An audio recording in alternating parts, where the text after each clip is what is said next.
अगर बीजेपी ये सवाल उठाती है तो आप कहते हैं कि मोदी फंसा रहे हैं, सीबीआई फंसा रही है, लेकिन अब कांग्रेस भी वही बात पूछ रही है, तो वो अब कौन फंसा रहा है फिर?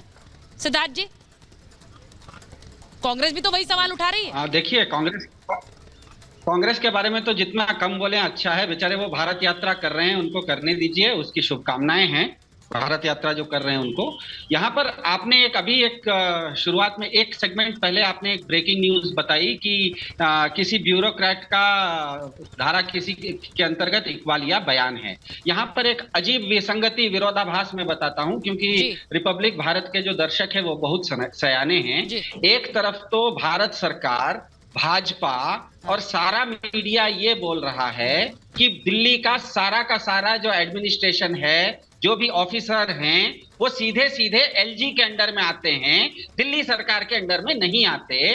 तो अब मुझे ये बताइए कि जो ऑफिसर दिल्ली सरकार के अंदर में आता ही नहीं है, मनीष सिसोदिया जी के अंदर में आता ही नहीं है, जो एलजी के अंडर में आता है, उसके कही हुई बात का क्या महत्व है? या वो उसके साथ मनीष सिसोदिया जी क्यों बात करेंगे? तो ये पूरा का पूरा बिल्कुल स्पष्ट हो गया है कि आम आदमी पार्टी की जो राजनीतिक जिस तरीके से वो उठ रही है, जाने अनजाने, अभी कांग्रेस के प्रवक्ता ने सही कहा कि पहले आप एफआईआर में नाम डालते हैं, चार्जशीट में नाम डालना नहीं डालते हैं, अब फिर आप पूछताछ के लिए बुला रहे हैं, क्योंकि आम आदमी पार्टी से इतनी परेशान हो चुकी है भाजपा, क्योंकि भाजपा अकेली है। मेरा सिद्धार्थ जी, अरे भाई सिद्धार्थ जी, आप लोग अजीब तर्क दे रहे हैं कि जो दिल्ली का अधिकारी है वो दिल्ली सरकार का ही अधिकारी नहीं है, उसके बाद का क्या वैल्यू है? वो क्या अमेरिका ब्रिटेन का अधिकारी है? यही तर्क आप कोर्ट में देंगे? आप दे रहे हैं कि 8 महीने में कुछ मिला ही नहीं है। भैया सुनिए, 1 मिनट, आपने बोला कि हमारे नहीं, ऐसा डिबेट नहीं होता है सर। आप जब बोल रहे थे, अच्छा ठीक है, एक सेकंड सुचरिता, मैं बीच में नहीं बोलता हूं। अवधेश जी सिर्फ एक काउंटर क्वेश्चन कर रहे हैं सर। आपने अधिकारी को लेकर और उसकी जवाबदेही सिर्फ एलजी को है, ये लेकर सवाल उठा। उन्होंने सिर्फ एक काउंटर क्वेश्चन किया। अवधेश जी जल्दी से एक लाइन में क्वेश्चन कीजिए, फिर उनका जवाब लेते हैं। दो लाइन में क्वेश्चन है कि भाई अगर वो दिल्ली सरकार का अधिकारी नहीं है, वो रिस्पॉन्सिबल किसके प्रति है? वो क्या अमेरिका ब्रिटेन का अधिकारी माना जाएगा? एक सवाल और है आपसे, आप लोग कह रहे हैं कि 8 महीने से कुछ मिला ही नहीं है। यह सूचना आम आदमी पार्टी को कहां से मिली है? क्या सीबीआई ईडी ने बता दिया है कि अभी तक जांच और छानबीन में हमको कुछ मिला ही नहीं है, हम निरर्थक पूछताछ कर रहे हैं? सिद्धार्थ जी जवाब दे रहे। ठीक है, सिद्धार्थ जी जवाब दे रहे। दो सीधा सवाल इनका है, दूसरे सवाल का जवाब पहले दे देता हूं। जब सीबीआई मनीष जी के घर पर आती है और उनको कुछ नहीं मिलता है तो एक पंचनामा बनता है। पंचनामा के आधार पर हम बोल रहे हैं कि सीबीआई को कुछ नहीं मिला।